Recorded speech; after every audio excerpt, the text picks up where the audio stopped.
publishers of How to Make America Utopia, Take Away the Economy from Those Who Rigged It, As I See It, Class Warfare, The Only Resort to Right-Wing Doom, It's Worth It, How to Talk to Your Right-Wing Relatives, Friends, and Neighbors, and other books written by Egberto Willis.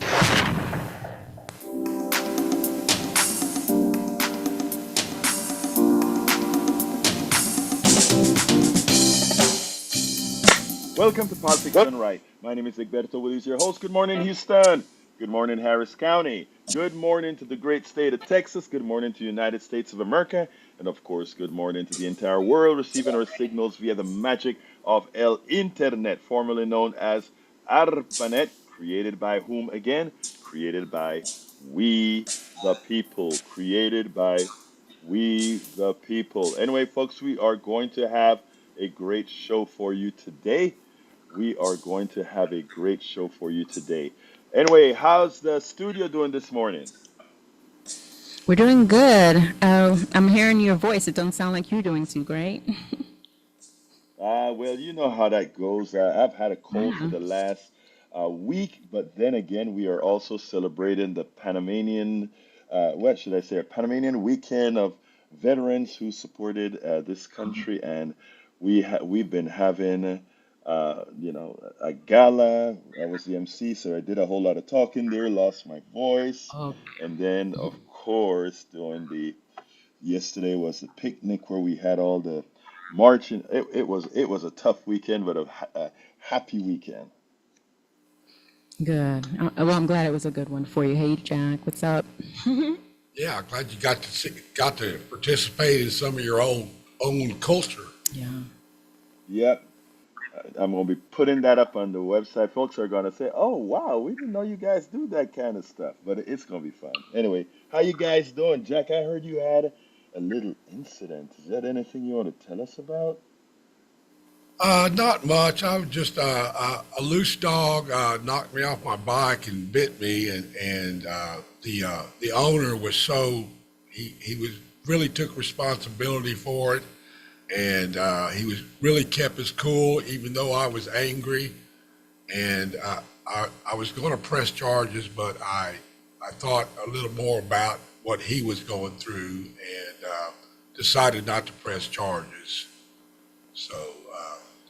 Very He, compassionate. so yeah, we made friends. His name is Johnny. So I see him sitting in the garage a lot. So I'll be visiting him from time to time. So it's one of them things that Well, just worked out.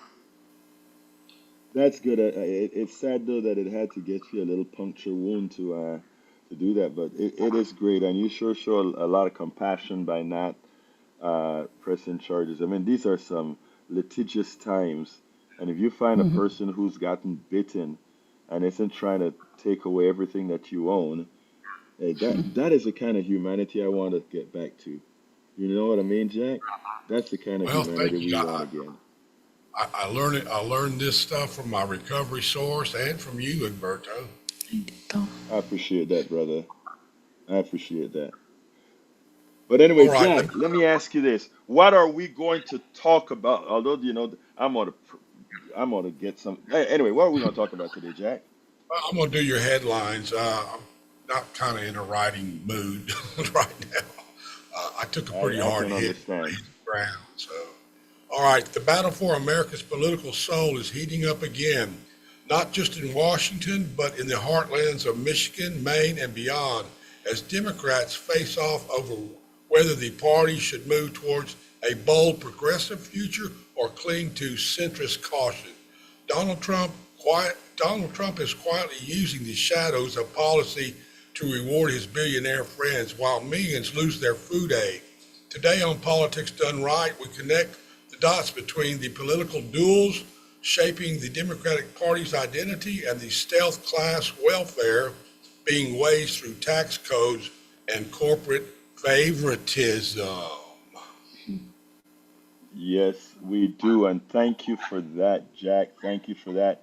You know, we have so much to complain about, but I tell you something that really got to me, and I'm going to kind of take it from a sort of a personal thing with what we're doing this weekend. And and just take it there. We This weekend, starting on Saturday, we had a huge gala.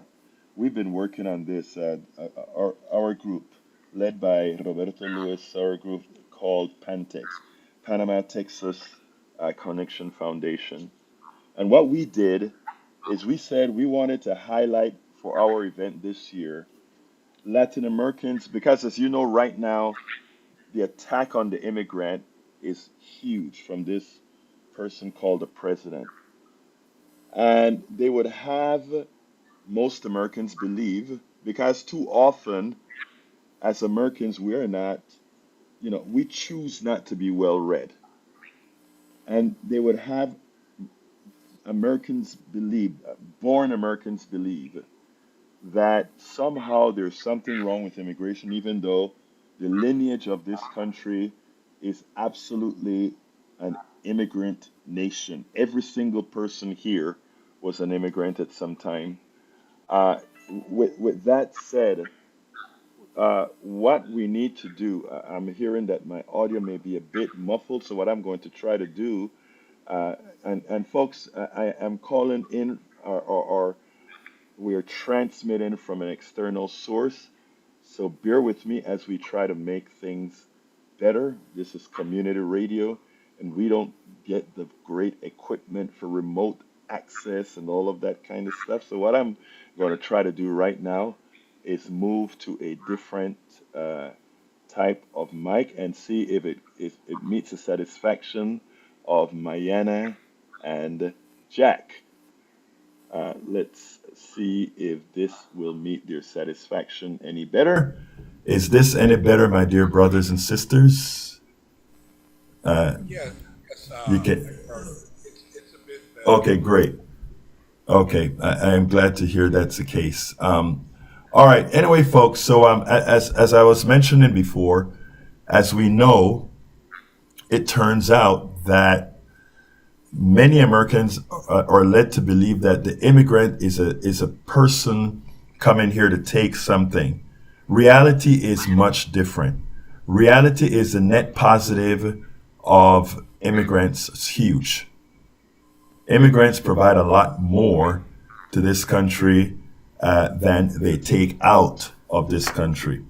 Well, going to our event, the first thing that I saw is, with all that's going on here and with all the people that sometimes gets profiled, I'm watching the happiness on the faces of these people, my Panamanian brothers and sisters, some from other Latin American countries mostly, and quite a few Americans that bought tickets to come and see and be a part of the gala and listen to the music. And we had the Panamanian consulate out there.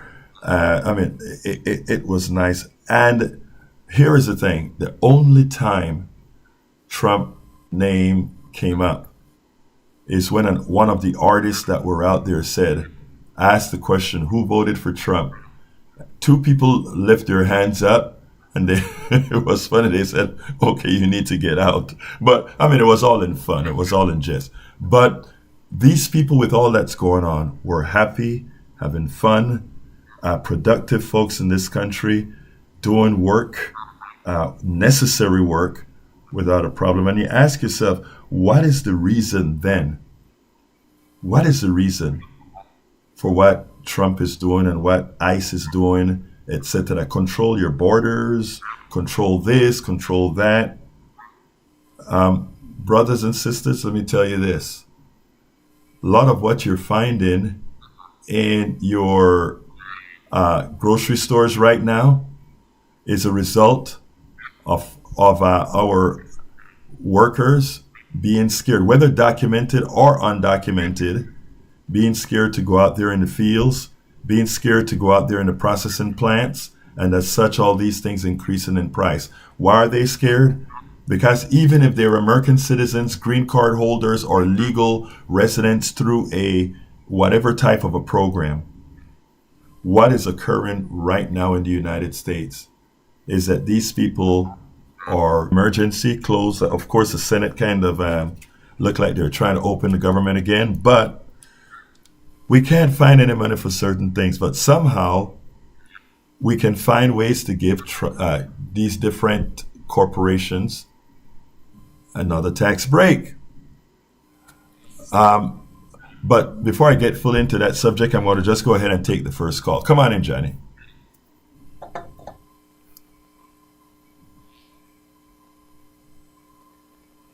You're on, Johnny. Oh, that was quick. It was a medium sized dog, probably maybe 45 pounds, and it looked to me to be a pit Rottweiler mix, maybe a pit Doberman or something. Ooh. It was. So, your neighbor, who shares my name, he's apologetic, and did he offer to recompense you for any medical expense? There was no expense. Medical expense?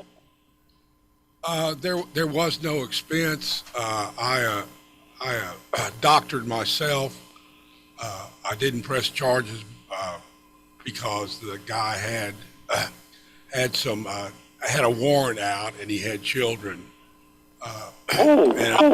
Unfortunately, it's going to turn out bad for the dog because it's unfortunate because it was a family pet of theirs.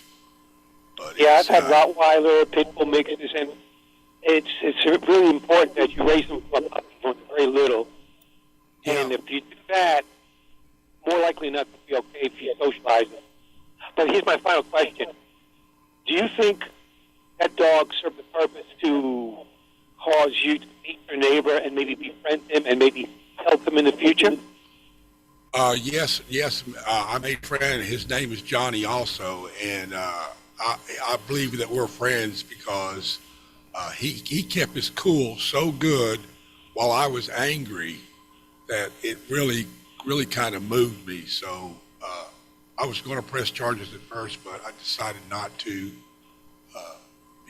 because of the situation. He had children going to school and he had something going on. So no. So in a way, this dog may lose his life, but it was no purpose. He reunited to you. Johnny, you're breaking up. Reunited to you. You're breaking up on the audio real bad, so I don't know what Yeah. you can do So about this that. dog's losing All right, his but look, life. let's go ahead and thank you, Johnny. We're going to have to go to the other call. Thank you, Johnny. Okay. We'll talk on the other one with the next call. Let's go to John. John from Minneapolis. John, you're on Minneapolis.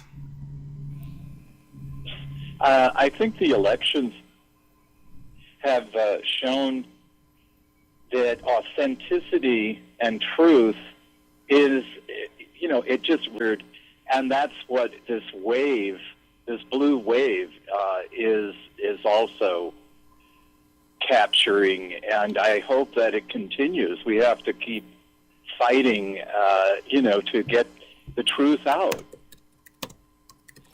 Look, let me tell you, that thing that you just said about authenticity is so true. It is so true. And I think when those politicians who are able to capture it, but here's the most important, and the reason I gave that advice is because the control of our media will prevent that authenticity that you're talking about to get out. However, if us and a few others listen to us, you tell your friends about us, and you tell your friends to make sure to tell their friends about us. That's instructions everybody gets. We can create a cloud. What he was able to do is he was able to be heard, and at a very low cost, because he knew. And I think that is what we're actually doing. Anything else, my brother? Well, yeah, this whole story with, at Mar-a-Lago, they had a great Gatsby party. And, it just shows how ignorant. But you're absolutely right. We have to learn how to use that authenticity to get that message out. to counter the propaganda, because truth does, but the message is universal. It really is. It's universal. And you're right. I try to get a variety of truthful and trustworthy sources to listen to. Yeah. So anyway, that's all. Yeah, well, look, thank you very much for that. And Hello? yeah, Bruce, I can hear you. Talk to me, Bruce. Yes. Some years ago, I was caretaking for my mother, and to take her to a doctor's appointment, I had to have her go on her walker to make some money here. I never saw the dog running free again.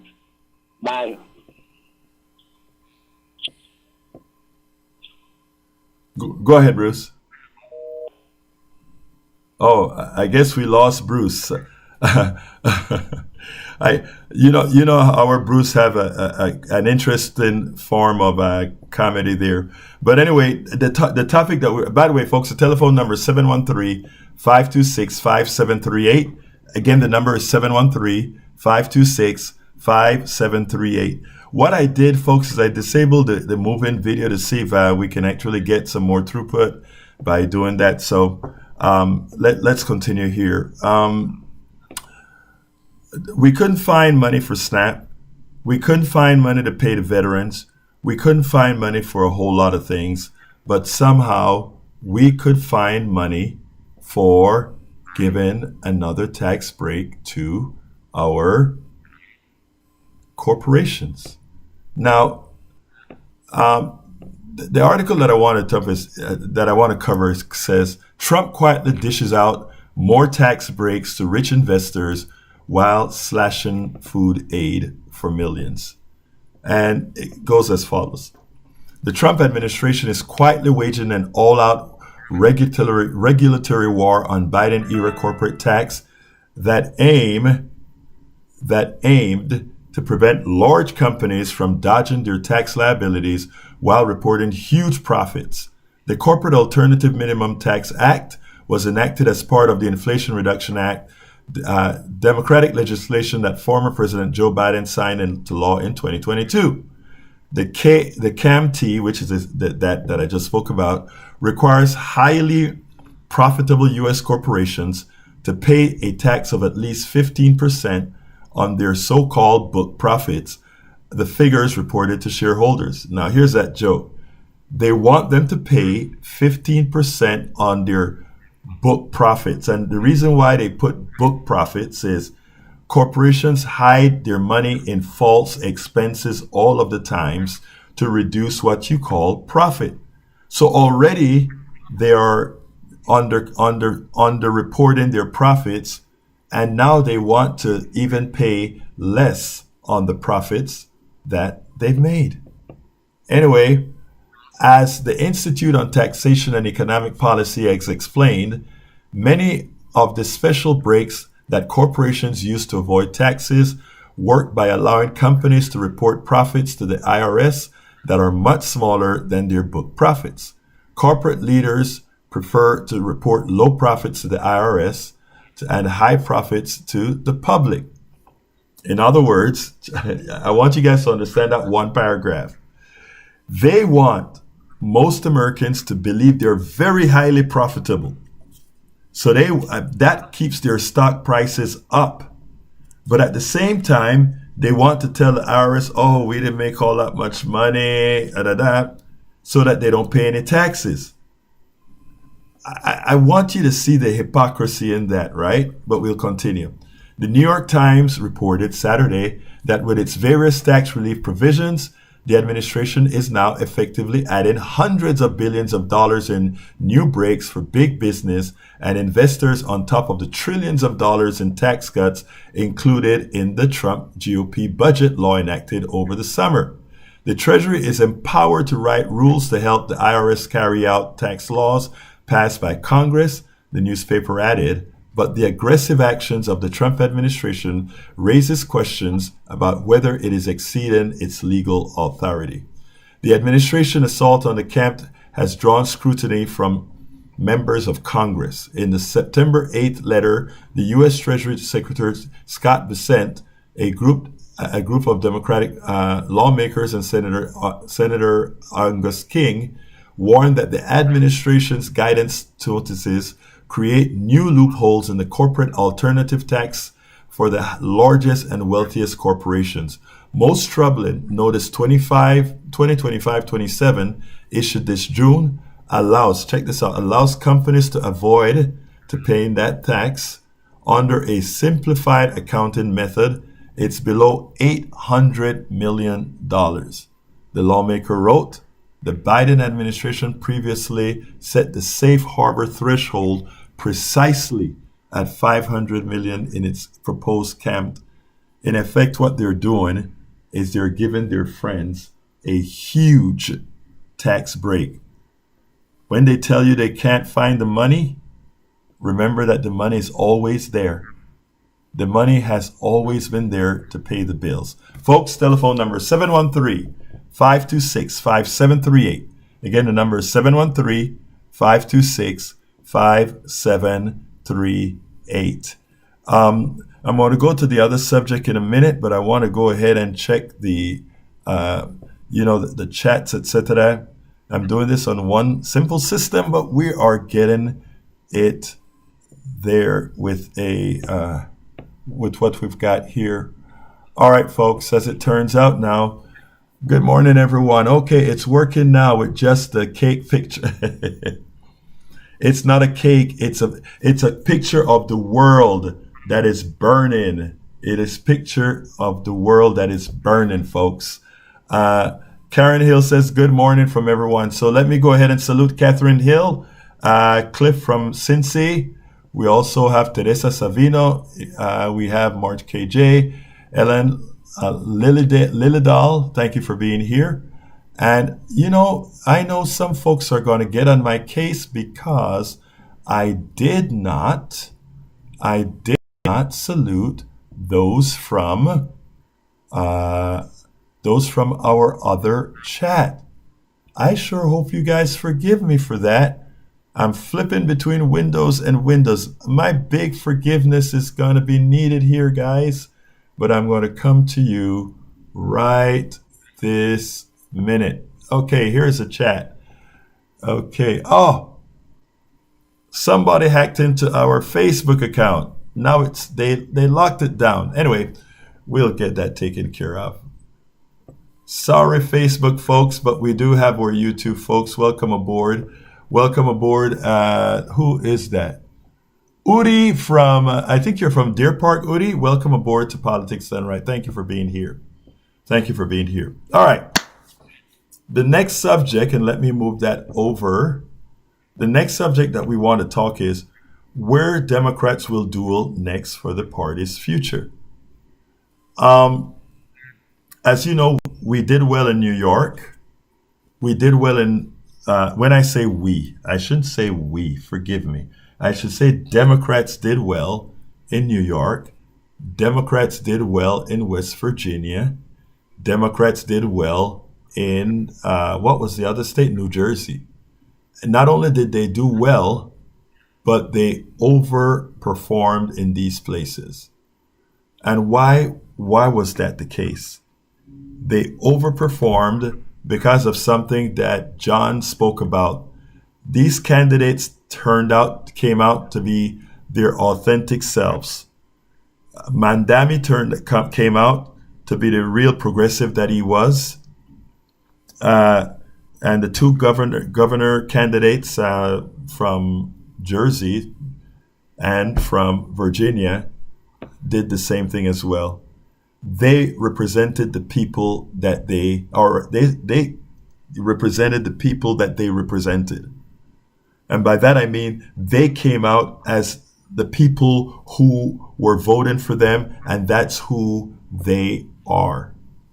And it was so refreshing to see that. It was refreshing to see that. So where are the next battles? I want to say that the next battles are in the next 50 states. The next battles are going to be in the next 50 states. Let's not forget that. And in those next 50 states, we are going to need that same authenticity that we're talking about right now. So anyhow, let's go ahead and get David into the conversation, and then we'll continue. Oh, thanks, Egberto. Hey, I heard you talking about the finances of these poor corporations that can't afford to pay taxes. Did you notice that Elon Musk, apparently he's got a $1 trillion package coming from a bankrupt company called Tesla? Now, if Tesla was pretty well ruined by Elon's actions earlier this year, how can they afford to give him a $1 trillion package? They can't afford to give him a $1 trillion package, but what they know that his relationship with Donald Trump is likely to mean that he will get all kinds of subsidies and kickbacks, etc., that gives that company a false ascent. Now, Tesla is look, if you take a look at, can't remember the name of the Chinese company, but the Chinese companies have several electric car companies competing against each other in China. And they release remarkable cars. In fact, so remarkable that some of them sell as low as $8,000 US. I repeat, some Chinese electric cars sell at $8,000 US. That doesn't even cover our batteries in US electric cars. So my answer to you is it's all gimmicks that's going to be able to give him that $1 trillion. But the stock market, and please folks, don't take this wrong. We are based on stock markets, etc. But stocks are just a gambling casino. The value that these things have doesn't have any direct relationship to the company's hardware or anything like that.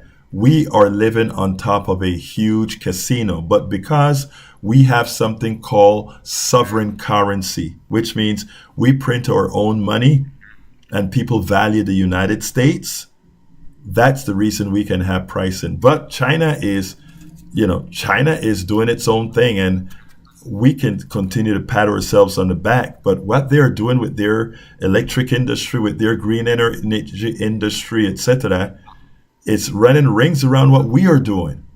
And when we have a troglodyte like Donald Trump in office, what happens is by the time we get from under the Trump fog, we find out how far behind we are because he cut the green energy programs, because he cut the reconstitution programs and all these things.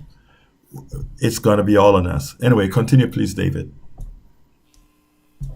Well, it's one of the values that is being abused, of course, is the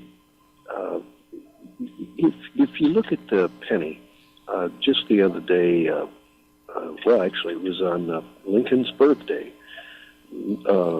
Trump decided to get rid of the penny in America, that we will no longer use it.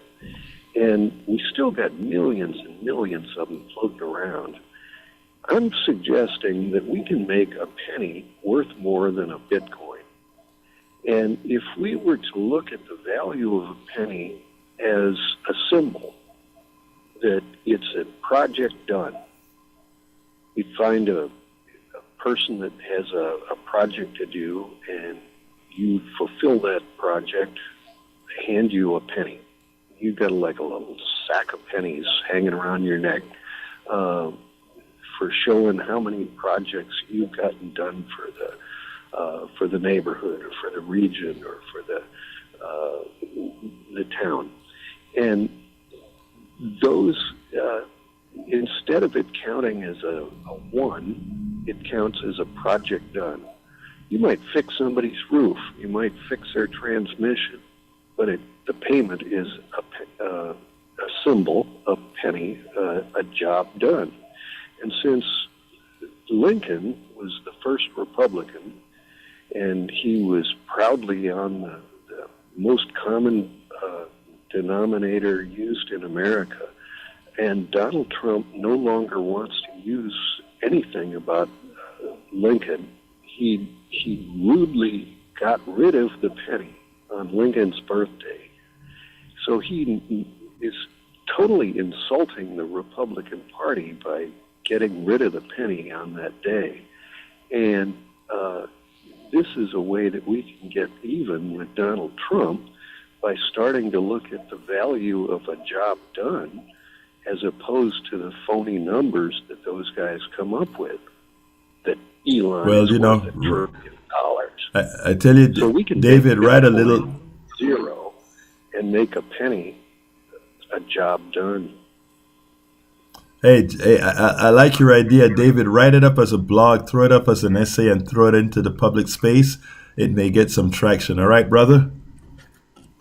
Will do. Take care, my man. All right, let's go to Betty. Come on in, our beautiful Betty. Look, hi, Alberto. You sound like a Good old morning. man. Dog story. 3 weeks ago, my new Cuban neighbor, she had 3 small bulldogs, got loose, had cats. They came after, got my broom. They came after me. They attacked me. And I fought them off, hit one on the head, and he went, yep. I could have been in the hospital. Talked to my new neighbor. She cried. She has taken care of the problem. Policemen get so many calls about dog bites, it's unreal. And this is, in the evening, just before dark, I see a white-winged dog. When it used to be so many, eating a couple of bites of a dry cat food, it means so much to me. I am blue. It means so much to me. Love y'all. Love you, Betty. We love us some Betty. Betty always have her thing written down in time. Thank you, Betty. You have a wonderful, wonderful day. I see another green up, but I don't see that it has anybody on a name on it. If you want, you can pass that through now. It'll be fine. Caller, come on in.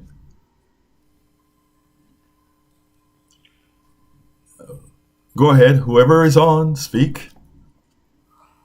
I went to hear Governor Gavin Newsom speak Saturday. They had a huge crowd out there. Everybody had to line up and go through metal detectors, and they had a lot of other Democratic off-shoulder speak. Lizzie Fletcher, and anyway, he said 800 people got inside, and another 1,200 people were outside in line. I feel like Gavin Newsom is probably the best candidate for president from the Democratic Party in the next election. He's been running a very big state there, and he's a good speaker, and I expect he will probably be our candidate. And I also went to the Houston Peace and Justice Center Peacemaker Awards program. We missed you there. They gave away 5 awards. And some of them for people who work with transgender youth, and some for ending the war in Gaza. And the best news today, I think, is that the shutdown looks like it's going to end. They said they need just 5 Democratic senators to vote for it, and they say they have 8 now who are willing to end it. It's time for it to be over, and get the SNAP benefits back out, get the air traffic controllers paid, and end this ridiculous shutdown. Jimmy, thank you for going out to that the HPJC program. I heard from Sophia, the president, last night. I'm glad for the success of the event, but again, that is a very important award that we give out every single year. Thank you for attending. Again, I had to skip this year. I gave ample notice because of the Panamanian event that we were having. As far as the the shutdown, I have mixed feelings about it, but yes, the air traffic controllers do need to get paid.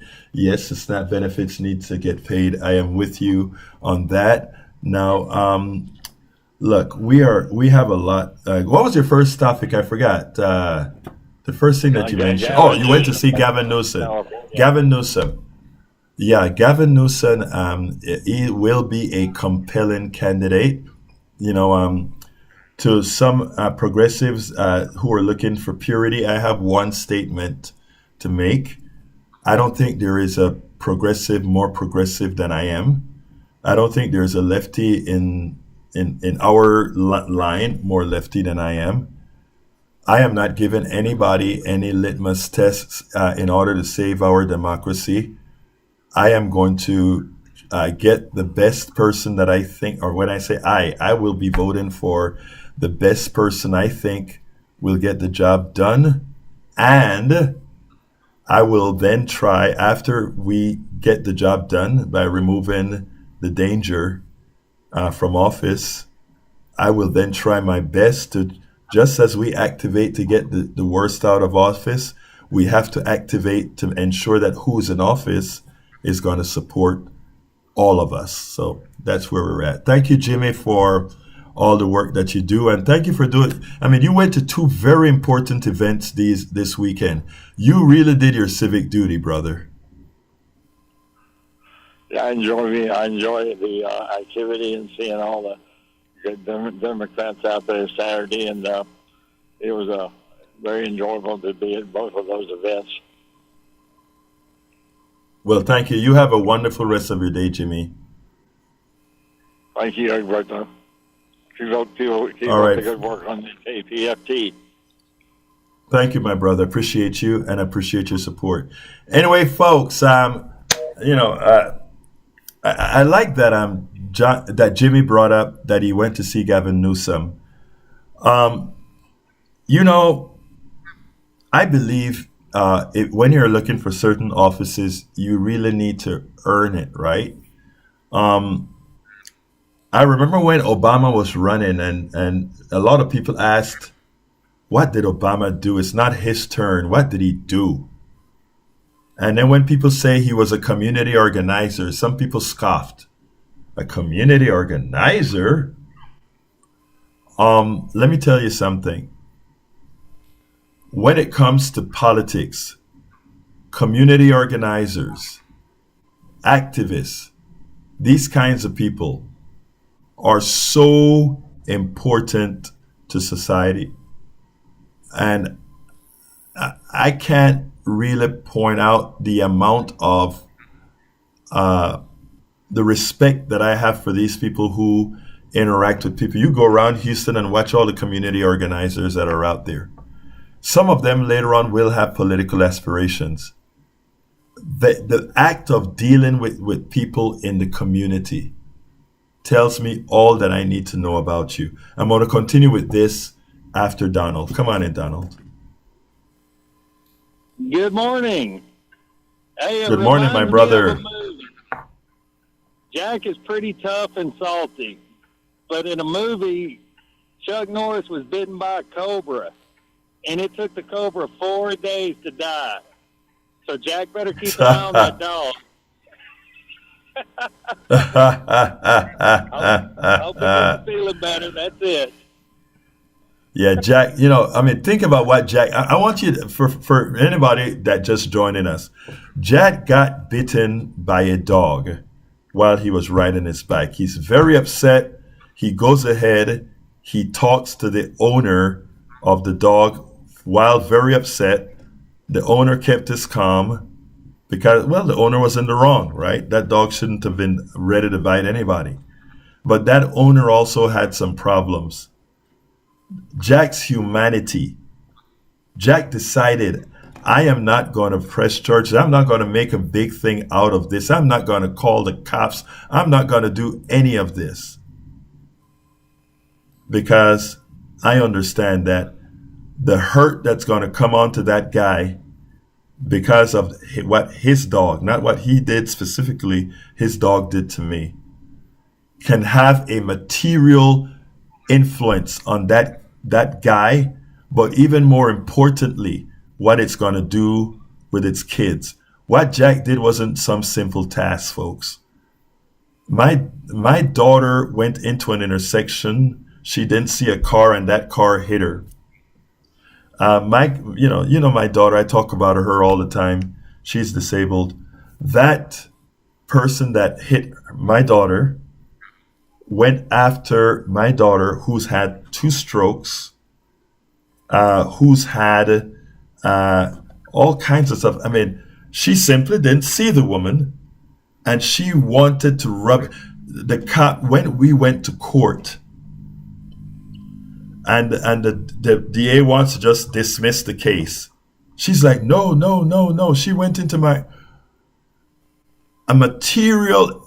What Jack did is something missing in our society today. There are a lot of things that have happened to me, and I looked at the person and said, no problem. I have dings in my car from people say, no problem. It's just a ding. We're not going to mess with your economic security. We're not going to mess with all these things. Jack, let me just commend you again. That is, we just kind of said, I didn't do that, and everybody look at it as a simple.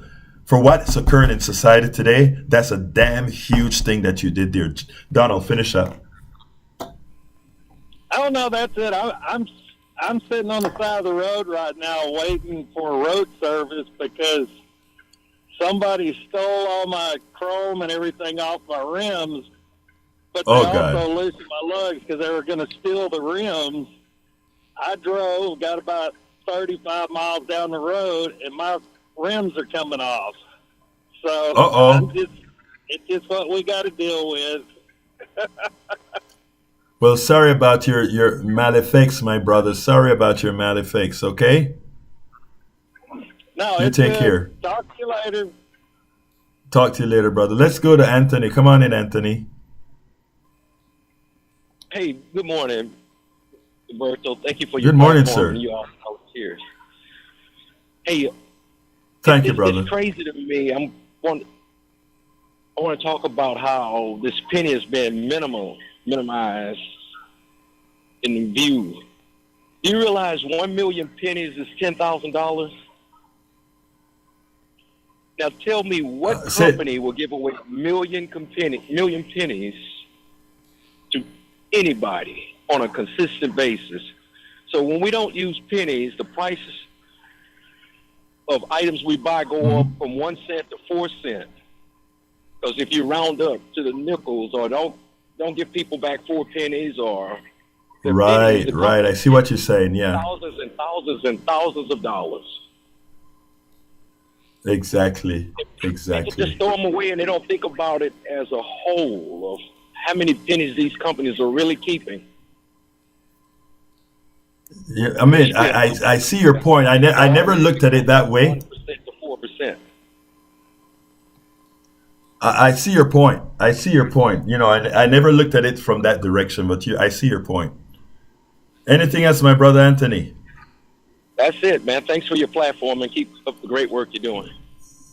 Thank you, brother. You have a great day. Welcome aboard ETL, Lynette. How you doing, Lynette? Joyce W., Greg Floyd, Esther Sanford, March O'Hearn, Jennifer Hunter, Charles Olivares, Kat. Welcome aboard. Cheryl Elkins says, we get it. Don't worry. Thank you, sis. Darlene says, okay. Darlene, it's not the picture of a cake. It's the world burning. Cheryl Elkins says, last night our group talked about the death of civility and kindness in our society, and we need to lead by example. It will be hard, but we need to do it. We need to lead the way back to kinder, saner society. I love that phrase, Cheryl. And I wholeheartedly am trying to do that, even with those sometimes people get so evil, you want to react. And it is something that I have adapted in my realm. And you are so right. We have to try to get to a kinder place. They don't want a kinder place because a kinder place means we start to look out for each other. And we start to look out for each other. A lot of companies who make themselves needed because we don't look out for each other. I'm the dual and Democrats. I'm going to leave that a while because I want to soapbox a little bit here.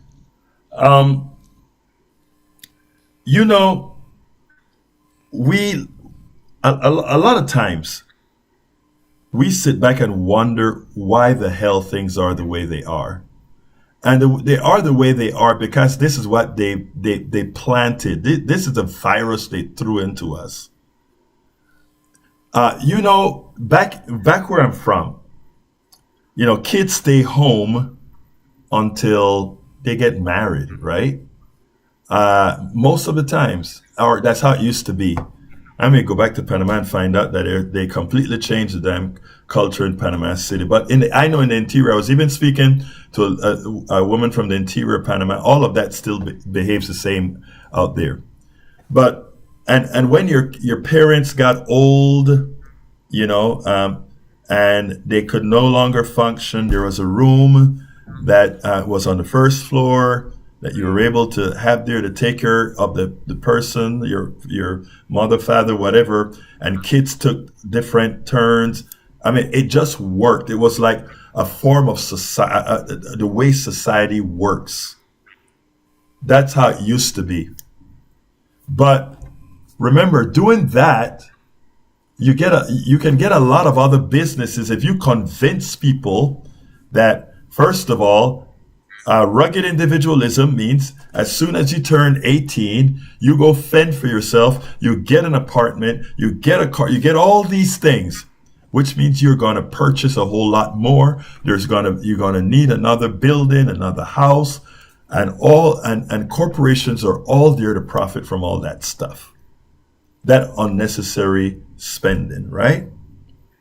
And the same applies in when they tell you, oh, at this time you need to do X, Y, and Z. It's not for you.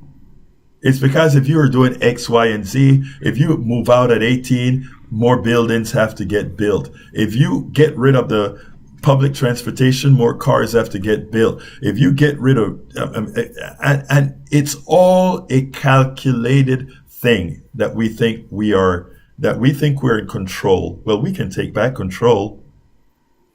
But we have got to understand what is going on in order to take back control. And I see we're at 6:55, so let me throw it to the studio. Nothing here except, the reason I have increased compassion is because of my recovery community, and I use them as God, a group of drunks. I hear you. Okay. I actually, I was just wanted to get on the shutdown. I think a lot of us are happy that it's over, especially federal workers and the military. However, Chuck Schumer didn't do that for us. He did it for his donors because we were at a point where we possibly could have gotten some sort of leverage, and he stopped it before that could happen. And so that was disappointing. Yeah, it is. That's why I told Jimmy I had mixed thoughts on the shutdown. I mean, on ending the shutdown, because now all leverage is gone. All those people are going to be stuck with those high prices for healthcare, and millions are going to lose their healthcare. We'll see what happens. We'll see what exactly. But I'm at the end right now, folks. Thank you so kindly for being here. Sorry for some of the problems we had, but we'll try to clean that up for the next time or next round. My name is Egberto Willis. This is Politics Done Right. And you guys know how I end this baby. I am what? Out.